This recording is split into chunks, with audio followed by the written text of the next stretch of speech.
Gentlemen, welcome to Spotlight. We have a special Spotlight episode with actor Greg Allan Martin. Let's all give him a hand. Yes, sir. How you doing? I'm doing great. Thank you. I appreciate you guys having me on. No problem. Well, thank you for joining us. So we want to go ahead and get right into it. Share with us, Greg, like what was your journey into acting? What got you started? Well, it's been sort of a long, circuitous road. I grew up in Little Rock, Arkansas, and two brothers, and just very middle class home. And we were really into sports back then, as I'm sure a lot of you guys were too. My dad was a really good athlete, so it was football, basketball, baseball, golf, tennis, just whatever we could do. But my dad was also very adamant about schoolwork always had to come first. So that old phrase, student athlete, he always said it's got to be the student first. So grew up in Arkansas, I had a chance to uh, be involved in some small theater things when I was a kid, church plays, but that was always just, it's kind of something to do for fun every once in a while because it was much more about sports in school. Ended up going to Vanderbilt in Nashville, Tennessee, and playing football there. And that was so time consuming. I didn't have time to do any theater while I was there between studying and playing football. Then when I went to law school after that, there was actually, I was very surprised. There was a little drama group that was in the law school that all the plays were written by and directed by and performed by law students. So I immediately jumped at that just to get a break from all the law school studies. So I did that for a while. When I graduated from law school, I eventually went into the DA's office in Los Angeles County. And so I was a prosecutor for over 25 years. But while I was a prosecutor, I was a member of a theater company. I still found time to do probably 25 different plays at night during my time as a prosecutor. So it's always been a bit of a hobby for me, but I retired from the DA's office a couple of years ago, so got a chance to try to turn that avocation into a little bit more of a vocation. So that's what I'm trying to do now is pursue that more in my retirement. Nice, nice. Wow. That's one hell of a journey. Could you share with us a little bit of your experiences being a DA in LA County? Like any crazy stories or anything like that? The craziest story, of course, was the OJ trial, but that happened before I actually joined the office. So I was not there during that crazy time. Okay. But I worked in a bunch of different units, as most DAs do, from, sex crimes to gang crimes to murder. Worked in the juvenile court for a while, which was actually the most rewarding experience I had.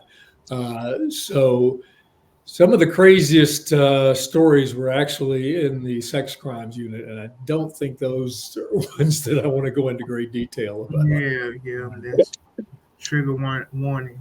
Vanderbilt. When you said Vanderbilt, that reminds me of Skip Bayless.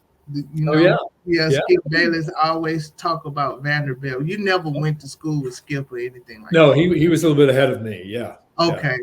Certainly have know his name and has followed his career. I mean, said what such an amazing career. Yes, sir. What's some of your favorite things you like to do? Like on your time when you're not in theater or anything like that? Yeah. Well, obviously the theater has always been a real passion for me. But that background in sports, I still, as much as I can with my, don't get old, guys. Your body starts to fall apart. So, in between all my various injuries and surgeries, I love to play golf, and tennis, and pickleball, and bike ride, and work out and that sort of thing. So I love to do that and get the chance to do some more traveling in my retirement. Nice. My wife loves to play pickleball. That's a new thing. Yeah. It's a craze now. It's like it's getting momentum. Like she works at Lifetime Gym, so Oh uh, yeah.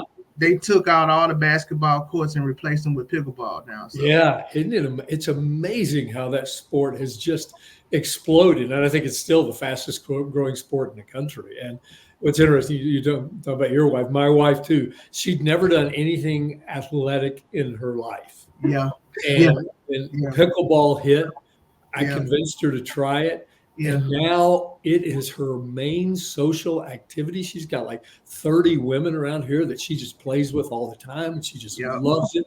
And she has started, you guys need to check this out. Those of you who are on Instagram, she and her oldest son, who graduated from UCLA Business School, they've started a sort of social media company.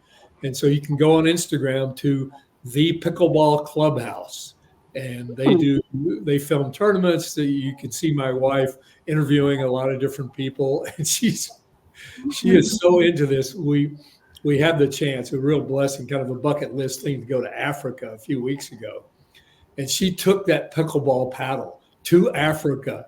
And she would interview like safari guides and give them the pickleball paddle and go, okay, I'm going to interview you about pickleball. They have no idea what she's talking. Well, now we see that you've traveled quite a bit as well. Like I think Africa, Portugal. Just tell us some things about your just your travel experiences, the different cultures, and how does it help? You know, when you come back and work on your craft with the acting. That's a really good question. Yeah, I mean, one of the great things about traveling is, not only seeing the places, but just taking the time to, sit at a cafe, whether you're in Europe or you're in a safari lodge. And of course, that's mainly about watching animals, but the people watching and just observing different behavior in different cultures.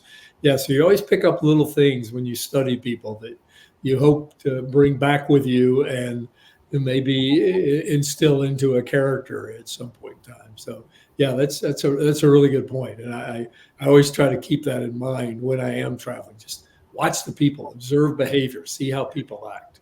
Mm-hmm. So, Nice. have you created some characters from being abroad? You got to share one with us.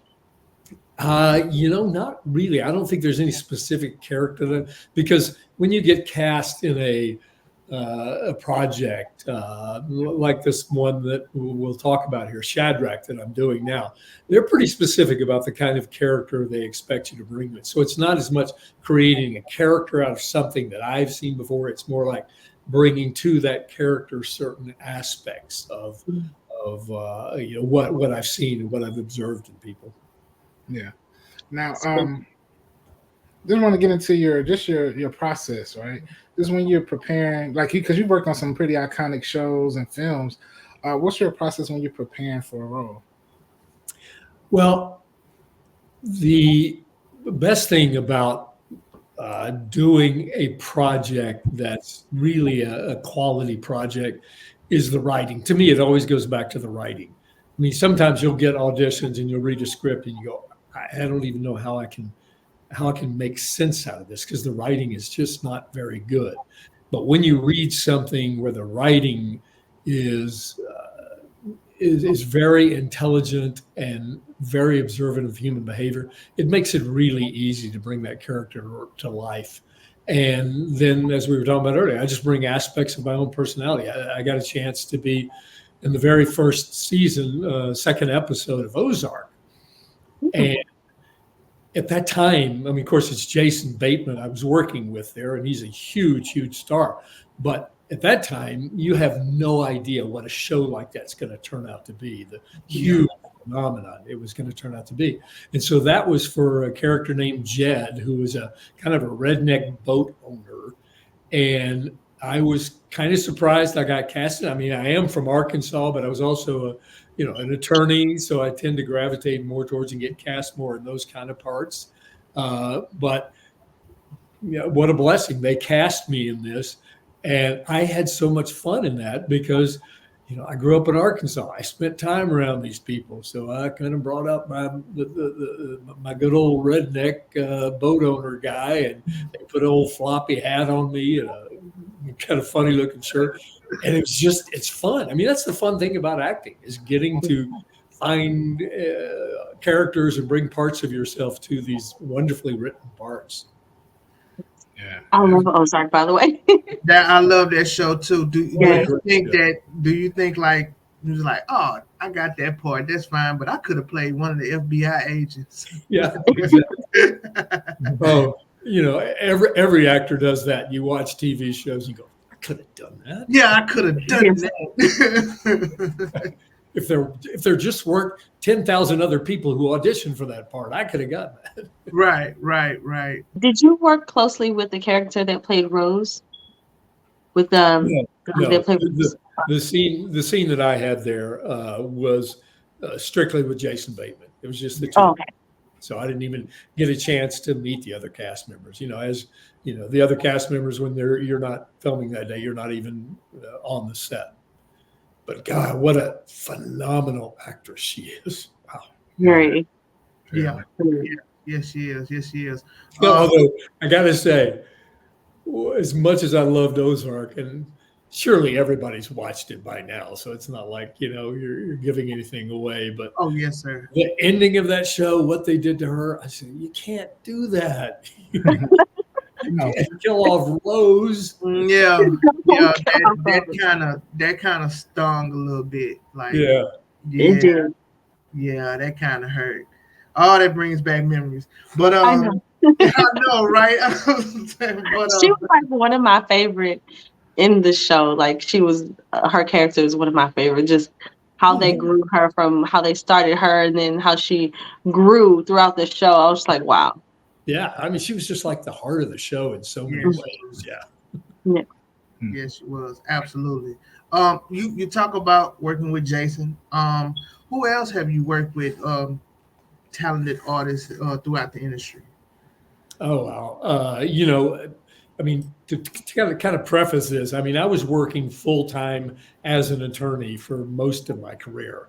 So Right. I only had the chance to kind of work sporadically throughout that time because, if you get cast in a bigger part, that requires you to go somewhere for weeks at a time. And I just couldn't do that. So what I was able to do was work more in a day or two here and there.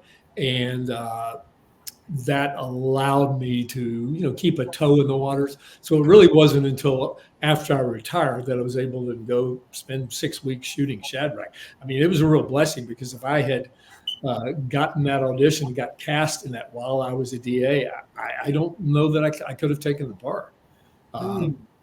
But just to name drop here, I worked on the film A Man Called Otto, which is a Tom Hanks film, which was based upon one of my favorite books of all time. It's called A Man Called Ove, OVE, a Swedish book.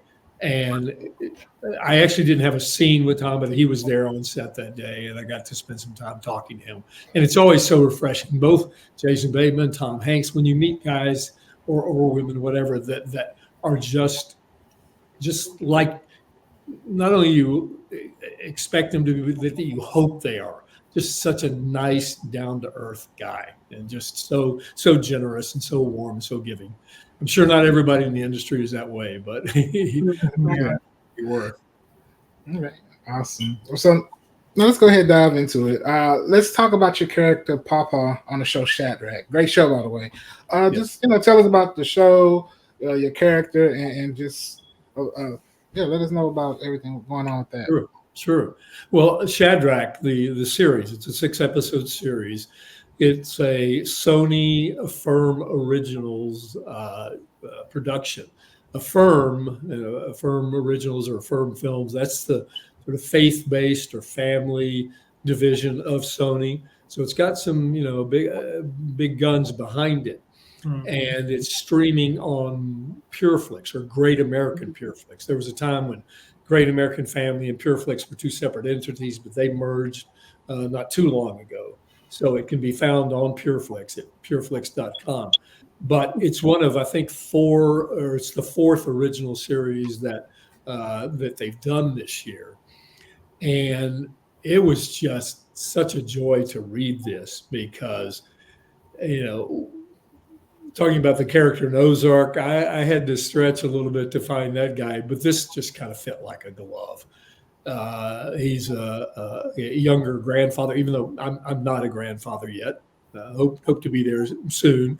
But he's a rancher or a farmer, lives in the South. And what happens, and it's not giving anything away because this happens in the first few minutes of the show. My daughter and son-in-law, they're living in the big city with their two kids, 12-year-old girl and 10-year-old boy. And the father loses his job.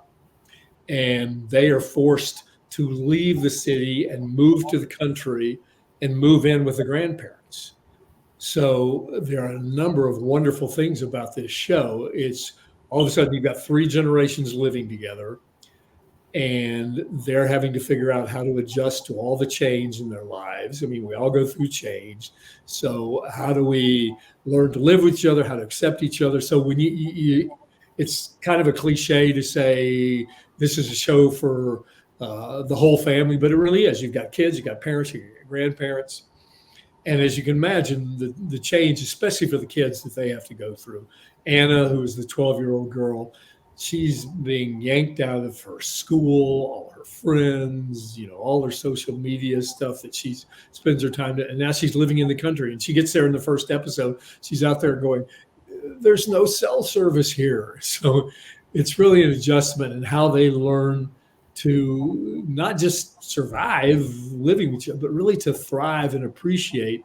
You've got kids living with grandparents, which doesn't happen a lot these days. Everybody's so spread out, but they learn from the wisdom that Paw and Graham have to offer, and the grandparents and the parents are learning how to reconnect because the kids have been gone for a long time. So it's really it's about learning to appreciate the simple things in life. That's awesome. So, like, with the other characters, how old were the children that were on the show? I think Livy at the time Livy Birch plays Anna, and I think she was the age there, either 12 or 13. And she's just a wonderful, wonderful young actress. She's got a big future ahead of her.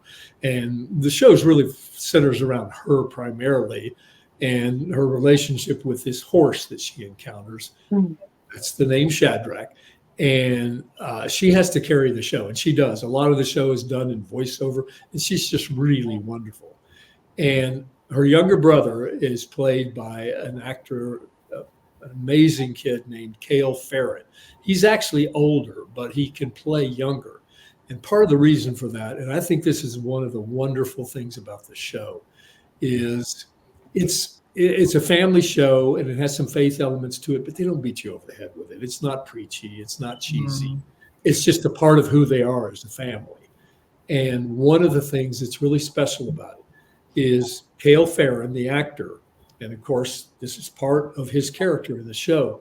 He has a rare genetic blood disorder called Fanconi anemia. And it's very rare, but it affects the bone marrow and it makes the person who's suffering from it more prone to things like leukemia and other forms of character. And he can suffer a heat overexposure to too much heat can cause problems, and so they had to be very careful with him. But at the same time, Cale himself, and he brings this to the character, is just a delightful kid with so much joy. And part of the show, every episode, is just this big smile that he has. And that's not fake at all. He doesn't have to act because that's who he is. And even in real life, he was such a cut up and just laughing and joking. And man, what a testimony in real life and in the show to just appreciating no matter what you have, the disabilities, whatever you have, just enjoying life. Yeah, that's a great message. It is. What I want to ask you, what's that you ride, the Harley Davidson bike? What is that? Harley Davidson. Well, in the show, Pawpaw's prized possession is his Harley Davidson, and he doesn't really ride it much. He keeps it, just kind of takes care of it and keeps it Right. for show, sort of. And I don't want to give this away for people who haven't watched it, but he does something very sacrificial for his granddaughter. And again, it's a testament to what you do for family, for people that you love. And so I didn't get to ride it because they don't allow you to do those kind of things. I mean, maybe Tom Cruise does a lot of his stunts, but A lot, everything. So I actually got I've got two sons. One's 27, one's 21. And from my older boy, I got a text after he saw that episode. He goes, "Hey, how come you never let us ride motorcycles?" And I said, well, that's sort of passed down from a generation, because my mom, as much as she allowed us to get away with and playing sports and doing risky things, that was one thing you didn't even talk about. She just said, "You will never set foot on a motorcycle." Yeah. For me to even sit on one was kind of an amazing thing. Yeah. Same here. I wanted a motorcycle. Yeah. And being that I'm lady and everything, my mom and dad were like, "You're not getting a motorcycle." Yeah. Yeah, I think everybody had that period where they wanted a motorcycle because you look cool and you look like such a badass. And then you go to your parents and they say no. So, right. And, there's some wisdom in that, because I actually had a relationship at one point with a woman who was in the medical field. And she told me that she worked with a lot of doctors in emergency rooms. She said they call them donor bikes. Oh my God. Wow. Wow. But it was different for me because all of my family had motorcycles. My cousins, uncles, everybody. I would ride with them on their motorcycles. Yeah. So I'm like, why can't I have one?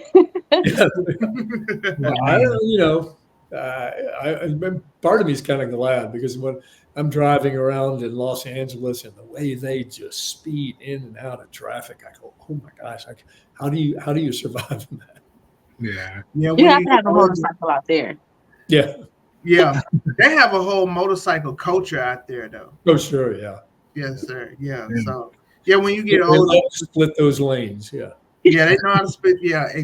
I was on the freeway the other day and the guy just was in traffic and I'm like, my brain didn't register. I'm like, that's illegal.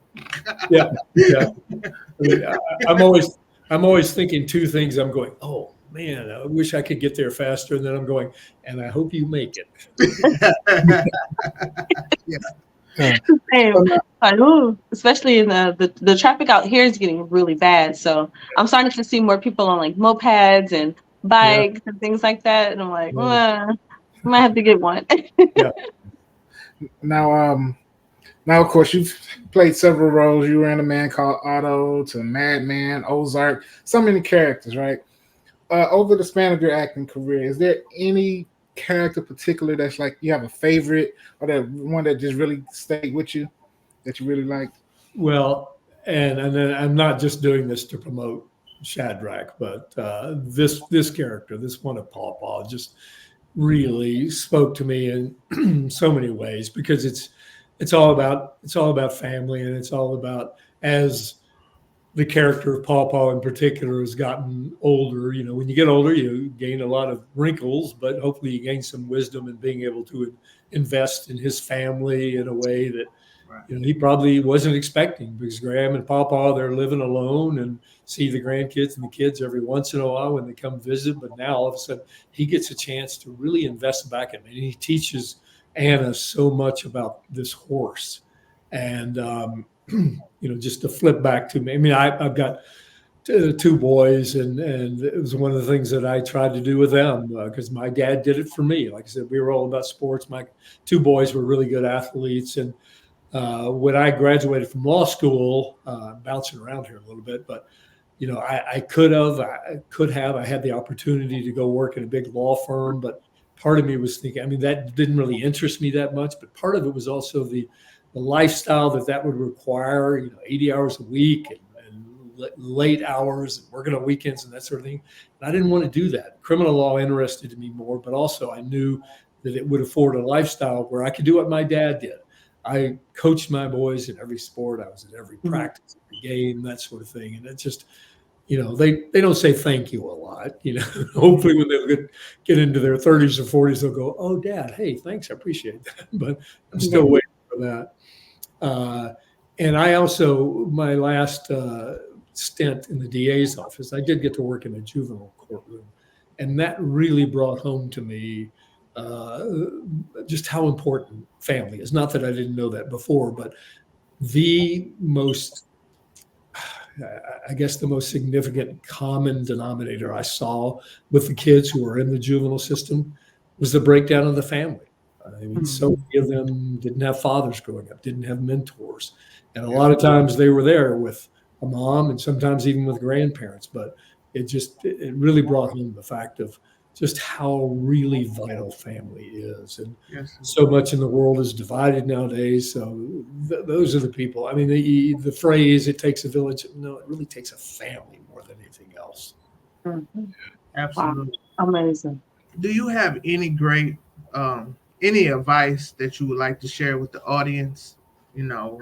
Anything that you can just give someone that's struggling right now? Well, I'm not going to say struggling, because if you're going through a journey, it's all about the journey. It's not the destination. So, do you have any advice that you can give someone that's really just trying to conquer their goal, trying to get to their position that they would like to be in?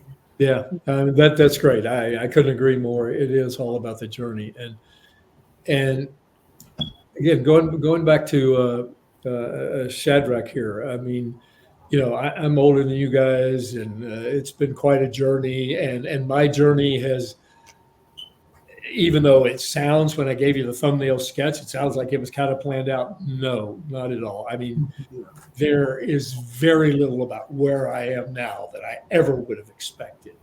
And I grew up with this idea of being the all-American kid, and I was going to be this great athlete, a great student, and I was going to do great things for the world. Me and God were going to, it's so much of that was so arrogant, but also things don't always work out the way you plan. And you find that to be true more and more as you go through life. It's that old adage of if you want to make God laugh, tell him your plans. And that happens in this show. These, like I said before, they're thrown together, and all of a sudden it's kind of chaos in some ways. And how do you deal with those changes, those things that are unexpected? And like I said, the character of Anna has these voiceovers in the show. And one of the things she said that I really loved, she goes, "Life is full of surprises. Some of them are good and some of them are bad. And sometimes you don't know which is which." Yep. And I thought that was such a profound way of saying what I'm talking about. And given my football background, I'm sorry for rambling on, but I'll relate it back to one of my favorite football movies. And I think one of my favorite quotes, and certainly one of my favorite spiritual quotes in any movie I've ever seen, the movie Rudy, where he's trying to make it as a walk-on at Notre Dame, and he's working as hard as he can, and it's just not working out. And I just remember this scene. I've never forgotten this. Sean Astin, who plays Rudy, he befriends a priest, played by Robert Prosky, this wonderful character actor. And he sees him every once in a while. And this one particular scene, he's in there talking to the priest. They're sitting there in empty pews, just talking with one another in this big church. And Rudy says, "Have I just not prayed enough? Is there anything more I can do? Can you help me?" And he's really looking for something to help him because it's not working out for him the way he expected. Right. And Robert Prosky, the priest, just kind of shakes his head and he goes, "Son, in 35 years of religious studies, I've come to only two hard, incontrovertible facts. There is a God, and I'm not him." And I just thought, that's just perfect. Just recognizing that we're not always in control. And it's how you, as you just said, the journey. It's how you spend your time and live your life in the journey, and the destination is going to be the destination. And there's no guarantee of what that's going to be. Yeah. Oh, that's great. That's great. Thank you for sharing. Thank you for coming on Please. the show. Okay. Again, could you tell everyone where they can watch Shadrack, where they can follow you at? Yep. Yep. It's on pureflix.com. You can go there, and Pureflix might not like me saying this, but you can sign up for a free 7-day trial, and you can watch all 6 episodes. We hope you do. And when you go to pureflix.com, it's featured up there somewhere, but sometimes it's hard to find, so you may just have to put in the search bar and type in Shadrack. But Nice. yeah, please go watch it. Good for the whole family. Awesome. Yes, Awesome. please, y'all go catch a Shadrack, please. Yes, and thank you for joining us, ladies and gentlemen. Greg Allan Martin. Woo. Thank Now, you, guys. now Thank you for before we so let much you great go, advice. Mr. Martin, it's football season. Yeah. I must ask. I gotta ask. You got a football background and everything. Hey, Yeah. who's your favorite football team? Ooh, Are here we we talking go. about college or pros? Uh, Pro. I'm not too tapped in with college, Yeah. but we're gonna go with the pros. Yeah. Well, college has gotten to be where it's just not fun anymore because of all the the conferences shifting. And I read a really funny article the other day. It was this guy. It was pretending. Of course, he was pretending that there was somebody who'd woken up from a 10-year coma, and and he was going, I'm looking forward to the football season and this conference. And the guy goes, yeah, well, they're not in that conference. They're playing on. He goes, oh, that's crazy. Well, at least so and so's here. And he goes, no, it's not really. It just went through all of the changes. So, Right, right. and now, all the transfers, kids are going to be, it's going to be like basketball. Kids are going to go to a school for a year and transfer out. But when I was growing up, I grew up in, Arkansas, and you guys, Mhm. there were no, Football college team. pro football teams there. Yes, sir. So at that time, and then this was, I'm showing my age here, but that was, in the Tom Landry and Roger Staubach. So I was a big Dallas Cowboys fan. So not quite as much anymore. So I've spent a lot of time in LA. So I tend to enjoy the Rams now. I like that. I spent time in LA, so yeah, that changed. Yeah. Well, thank you again for joining us. It was a pleasure having you. No, you guys are delightful. Thank you. All right, Thank thank you. you. Thank you so much. And thank you for all the wonderful advice that you gave our audience. I'm sure it'll help many people in many occupations with their journey. Thank you. I hope Thank you so. very I hope much. so. Thank you.